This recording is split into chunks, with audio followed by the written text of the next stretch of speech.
Hello again. Thank you for tuning in. Shoulders this morning. Well, actually, shoulders pressing.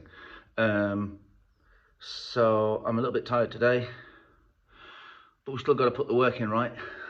So I said the other day I always like to warm hamstrings up before I hit squats because I feel it just keeps your knees in good condition. And the same with overhead. I like to make sure that my rear shoulders and my rotor cuff is also warmed up, especially after the shenanigans of September and having to get past a small tear on my subscap. So I'm going to leave the video running for just a routine. You'll see what we're doing. I may have to change the angle a little bit, but anyway, we'll give you an idea of what I do. It's not going to be so much of the mobility today because I do that when I wake up first thing in the morning at about 6 o'clock. So this is going to be rear delts, maybe a little bit of trap work, and then I'm going to get 1 or 2 sets of triceps in just to warm the elbows up, and then we're going to get up to the on the pressing, which is going to be about 65% ish for 3 sets of 8, something like that. But anyway, we're gonna have a go at that, see how it goes. So follow along if you want. If you don't, I've already done 1 set on my left arm, so I like to big stretch, pull across on the cables, come across.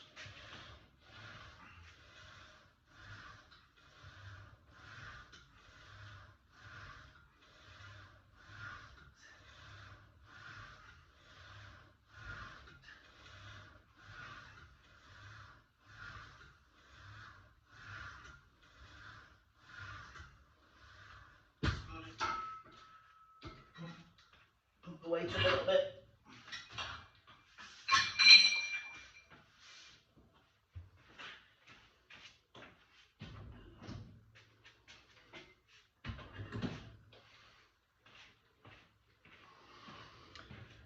So we have purchased a new computer, Mac Studio, I think it's called,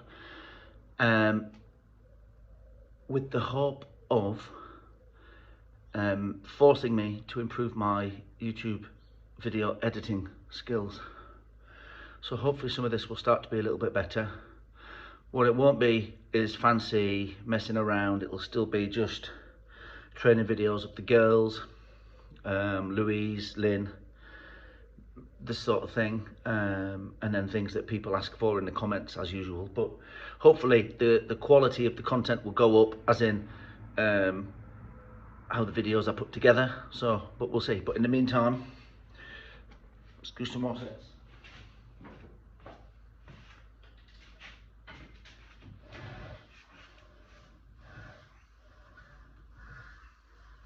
Gives a big stretch.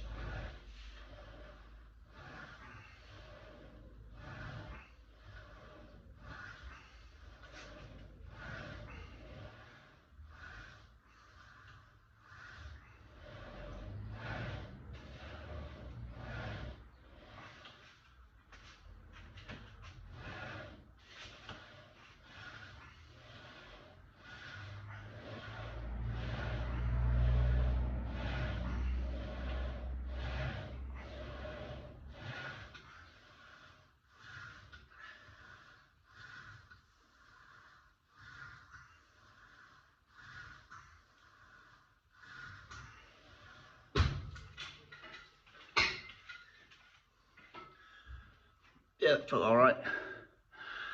I always start off with that movement.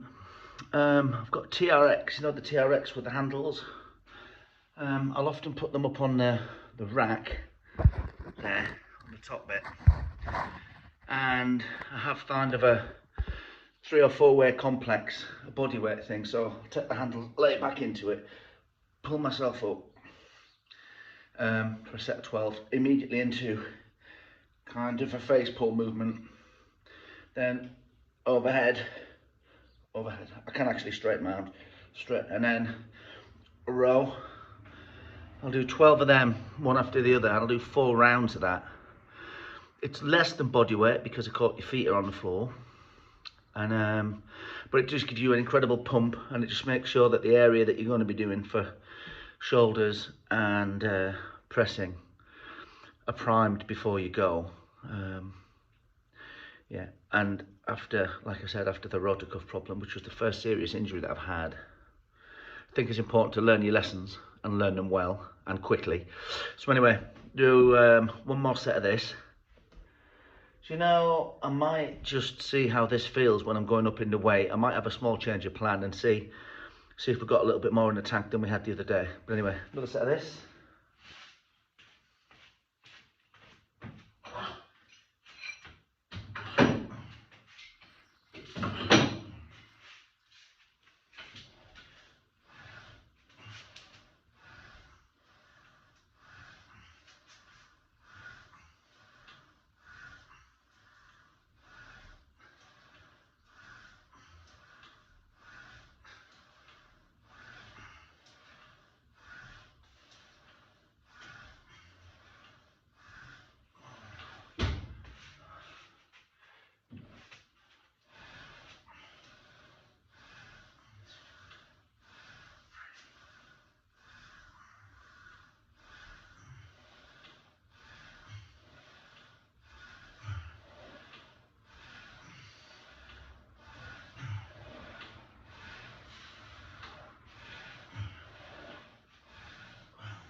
Yeah, I'm good at that. So 312s there. Not massive weight, I'm not bothered about that. I'm not bothered about getting massively high volume in. 312s, going up in weight, finishing on 15 kilos on the Mirror Fit cable machine. And Mirror Fit, if you're watching, not sponsored yet, but maybe you'd like to sponsor us. Anyway, I'm gonna do a few light banded press downs here, just to get a little bit of blood in the triceps and elbows, just to keep everything right, and then we'll jump on with the pressing. See how that goes.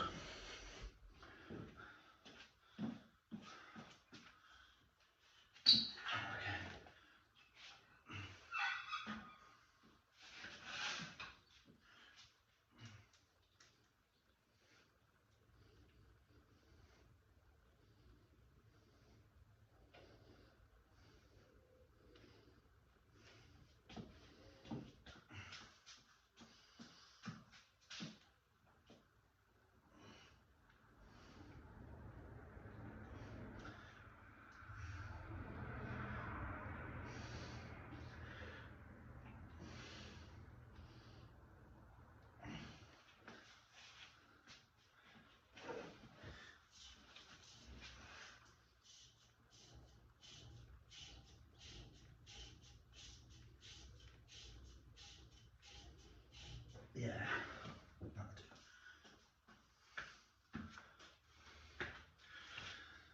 Something that some of you may find helpful or useful. So once you've had a little bit of a rotor cuff issue, or even if you haven't, but sometimes you feel it's a little bit tight, if any of you've got one of these, it's like a lacrosse ball or something like that. It's rubbery, but it's solid. I'll turn the camera around and show you what we kind of do with this. We've had a lot of people that we do this for. If you get back up against a wall, put it down onto your rotor cuff area and then work around, you'll often be amazed at all of the gnarly shit that you can kind of find. So what we're doing is we're just taking the ball, putting it on the rotor cuff area and then working away. It might look like a lot of fiddling around, but I promise you will find something. And then when you get like that, and when you do, if you just stay in it, there's an oh my god. The idea would be it makes you feel really weird. a shoulder girdle. You'd be amazed. You only need it for, if you're going to do that, you only need it for about a minute. It feels disgusting. It feels utterly, oh, it just sucks the life out of you. It's terrible. But if it starts to make a bit of a difference to how your shoulder feels, and it does make an instant difference. And when sometimes people are talking about this has made an instant difference, and what they've said, yeah, I felt an instant difference. After 3 weeks, I couldn't believe it. Well, this is instant, as in as soon as you've done it. Like, you do 2 minutes and you feel better. You feel like there's something has happened. Because the old saying, if nothing changes, it's because nothing's changed. So I'm gonna crack on with this. Have a little go, see where we can get to. Might have a go for 120. So I'm a bit tired. Did 110 the other day, but I intend to try to get this back up to 140, 150 soon as possible. And like I said, I'm 49, nearly 50 now, so I think if I can get a 149, 150 kilo overhead press again at my age. I'm a casual lifter, recreational lifter, don't compete anymore. I used to compete. But if I can get that up, I know if my overhead is going up, then my bench press is going up in the background.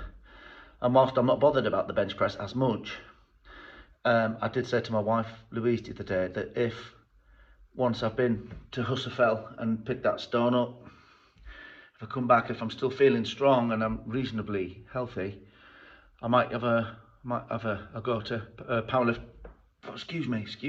Oh, Eddie Hall. A powerlifting competition, and so we get on. But anyway, so if I go with this, bit on my head, up the rack, the mirror fit back right there, the M4, top of the line, of course, and then the sport ones used to have this before they went to primal, and if it's good enough for those boys, certainly good enough for me. Okay, shoulders feel alright. Straight up to 40, see how it feels. Some reps in.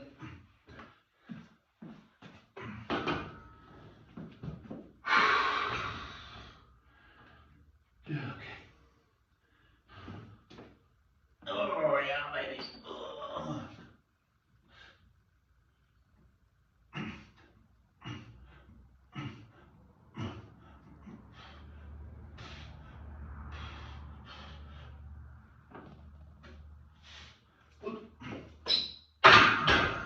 Feels nice. Feels nice. As my little boy says before when he's playing Fortnite, it feels nervous. Okay. Let's go up. Let's go up. Feel nervous?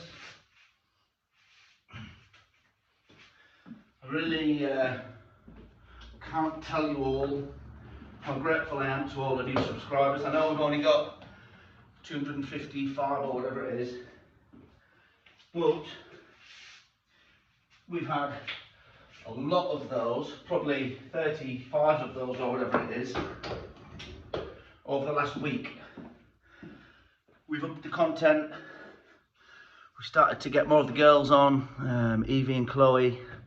Louise is going to start looking at maybe get back in the platform, so her trainer will be in there soon. And of course we've got young Stan, the rugby player. And don't forget young Sophie, she's our 12-year-old starlet who does a 60 kilo overhead press. She's 12. Have a look through that. I've only got one video of her on there, but it's amazing. She's great. But anyway, I'm going to go with this now. This is 60. See how that goes. Just do a couple of reps with this. Shoulders are not quite warm now. Lightweight.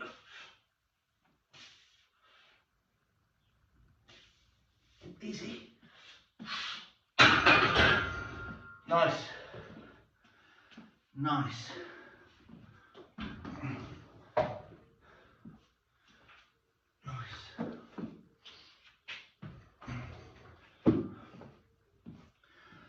Yeah, Doesn't feel too bad. Still don't need the wrist wraps yet. Or the elbow sleeves. I think after this set, I might do a single. The reason, if I think about it, why I've changed my mind from doing the 3/8 at say 60 odd %, I think I want to get a more realistic idea of where my strength level is before I set those percentages. I would hate to work my percentages off 110 when my real figure is closer to 120 or 130, and then leaving some in the tank further down the line. But at the same time, I'm also aware that if you are training or what you perceive, if you are training on what you perceive is a max of 130, where in reality it's closer to 110, and you're working your percentages off 130, you're very quickly gonna run into some difficulties. It's important to remember that. Again, there's also, I know I've got friends who train who will constantly run peaking programs one after the other. Take the Ed Cohn peaking program, for instance. They'll run it, they'll bang themselves up to, say, on the squat, I think the Cohn program is, I think the meet is 110%, so you get that increase. But they'll run that and then run it again, and you can't do that. You can't peak constantly like that. You know, you've got to spend a bit of time in the gym in your threes, doubles, triples, fives, eights, whatever it is that works for you. And remember, just because something works for somebody doesn't work for everybody. What works for you might not work for me. The other thing that's really frustrating to me is a lot of the time you see these videos, the 10 best exercises for your back. Well, who decided that? There aren't 10 best exercises for your back. You know, I might have my favourites. I like bent rows, I like dumbbell rows, I like pull-ups. I like pull-ups and chins, but I get nothing from them. I like doing them, I don't get anything from them. But the back exercises that might be best for me might be completely different for you. They might be the same for you. The back exercise I like might be exactly the same for you, but we might get along with entirely different rep and set schemes. So this is a real source of frustration to me when I hear people say, oh yeah, front squats, they're rubbish. Well, they're rubbish for you, maybe, but they might not be rubbish for somebody else. Some people get nothing off back squats, other people, like Tom Platt, swore by them. You know, a lot of people don't get particularly good pec development off bench press. Remember, your pecs are a big damper. That's their primary purpose. They're a big stabilizer. So for some people, they're not the best pec exercise. Arnold loved them. A lot of people tear their shoulders up doing flies. Arnold says that they were the best thing he did for his chest, the huge weights right down to there. So you really have got to spend some time figuring out which of the exercises that work for you, and it will change over time.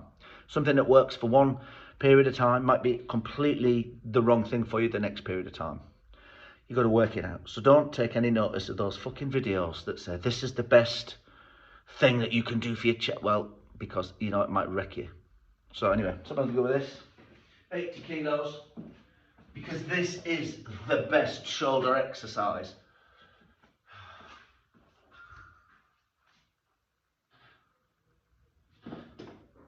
There we go, lightweight, yeah buddy.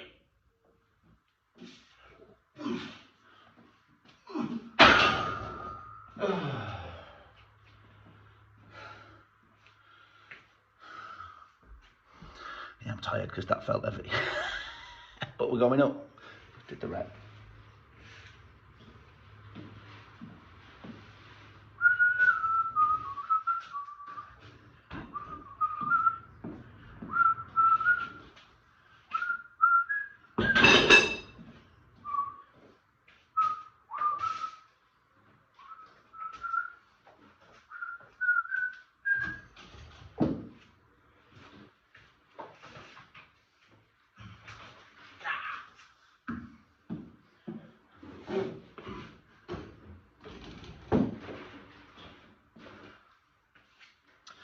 So what I am keen on is supportive gear, but what I'm just as keen on, if not more so, is making sure that you don't rush into it.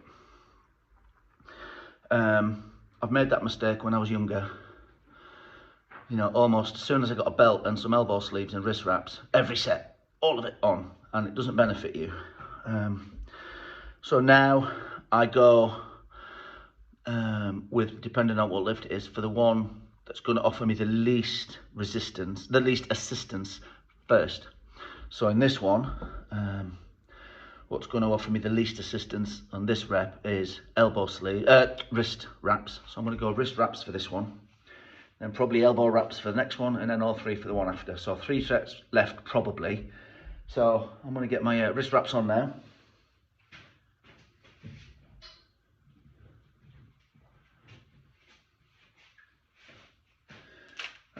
Use my SBD ones here. I've got 3 different wrist wraps. I've got this pair. These are nice and soft. These are excellent as well, and of course IPF approved. Okay, now IPF, put some nonsense in it. I've got a pair of Elite FTS from America, which are so stiff. Honestly, you want some big numbers on overhead or bench press. They are the best ones for stiffness. They're not comfortable.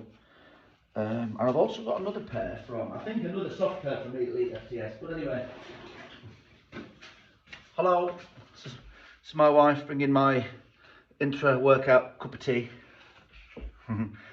Elite FTS. These are shockingly stiff. I've put these on some of my mates when they've been down training and they can't cope with the stiffness. I'll use them for really heavy lifts, but this isn't too bad. This is just 100. So let's go knock this one out the park. Let me crack on with the rest. Okay.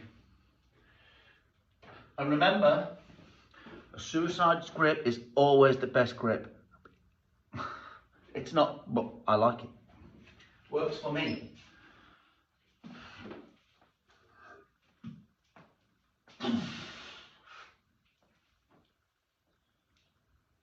Wow. Yeah, buddy. That felt nice. Felt nice. I didn't enjoy it, but it felt alright. So I think I might jump to these Elite FTS wraps next.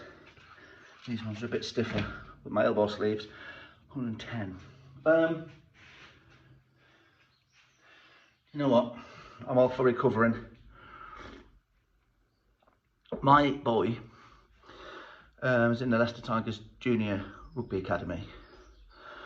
Listening to the way that them coaches talk to them. Some of them are great, some of them are not very. But the way that they tell them that they want something. Phrases, really simple phrases, which I've learned from, you know. We value aggression, we value speed, we value work ethic, that sort of thing. Yeah, I value recovery. I value recoverability and restoration.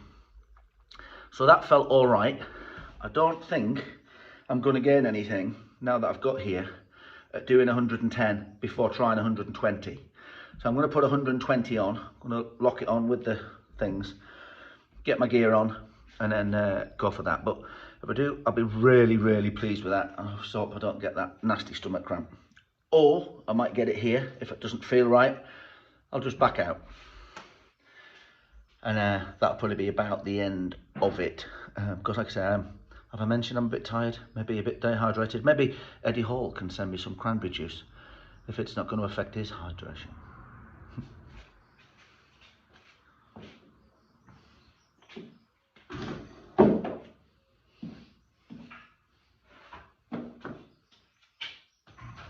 It's 120 on the bar. Bars loaded. Anyone been to a powerlifting meet will be familiar with that. Bars loaded. In the hole. Okay. Elbow sleeves.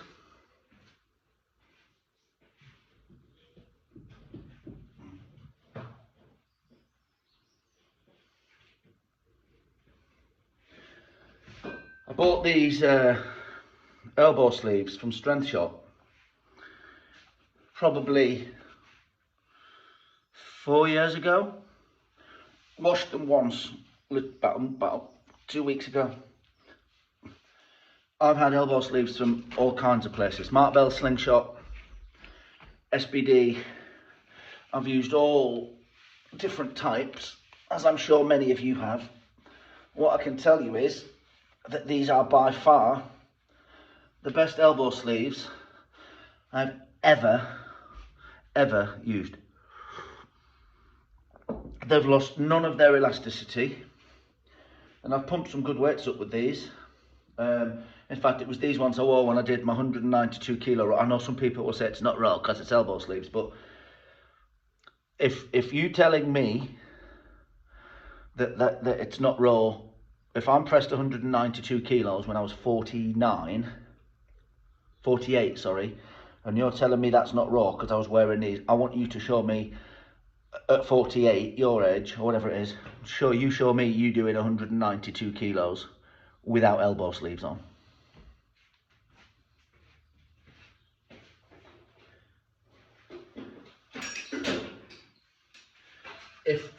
If not being able to press bench press 192, which is my best lift, I'm not capable of that at the minute. If me not being able to press that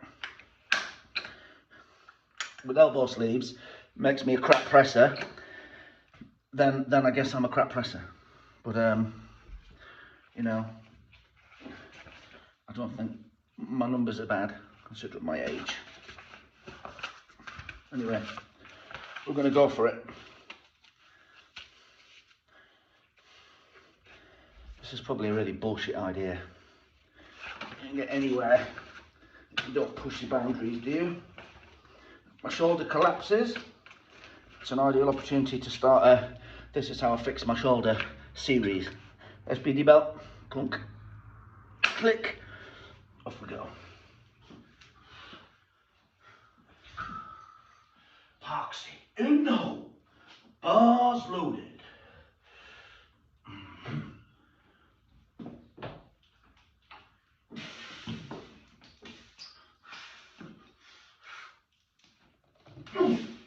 Not today. Didn't fancy it. Didn't fancy it. What happened there? I just didn't fancy it. But what I do know is I have got it. I have got it. And I think if I'd left it today and gone after it tomorrow, I was a bit less tired, I probably have got it. But what that does mean is I think I've got to do a little bit of back today, not a great deal, bag work for the Husserl stone. Some bag work, and that's when I tend to do a little bit of grip, and I do a little bit of bag work. So recovery day tomorrow, I'll be pulling the sledge, going on the ATP platform and doing a bit of restoration. And then deadlifts Friday. I think come next Tuesday or Wednesday, I'll probably have that, maybe a bit more. So that's what I'm going to do. I've got a bit of bag work, like I said, bag work tonight for the Husserl stone. And then I'm going to do a bit of grip, a bit of back. So I think this will be on the cards for next week. I'm really sorry if this turned out to be quite a disappointing video because I didn't get that 120. I know it's there, so I'm going to chase that now. That's my new goal. I normally don't, you know, I do love a single. People say you shouldn't train singles, but again, who made that rule? Who made that rule? As long as you're rotating your exercises, you're not hammering your central nervous system in the same way you would if you were doing the same exercise single all of the time. And I know there are some very, very successful, way more successful lifters than me that say you've only got so many singles in you. Well, I don't know where that came from either. But anyway, thank you for watching. Again, I really cannot tell you how much I appreciate how many new subscribers we've had. It's excellent. And this is a long video. This is 30 minutes. Something interesting to finish with. I think the thing I've touched on a few times is really important. Don't let other people put limitations on what it is that you are doing in the gym. If you are going through a period of bench pressing 3 times a week and someone tells you that's not going to work for you, don't listen. Just because it never worked for them doesn't mean it's not going to work for you. If you find a particular exercise that no one has ever seen before and you're getting, that's nonsense, that's crap, why are you doing that? So what? It might be the new best thing. Do in the gym what you need to do. I know some people that come and use our gym here have no interest in competing. All they come for is that hour of peace of mind, where all it is you and the bar and the weight and what you're doing. You can forget the stress that you've got at work, you can forget the problems that you might have in your relationship or the issues you're having with your kids or anything. It's just that little hour of relief 2 or 3 or 4 times a week where people can come in, get it in, and then go and face their problems. Don't let people tell you what's right for you to do in the gym.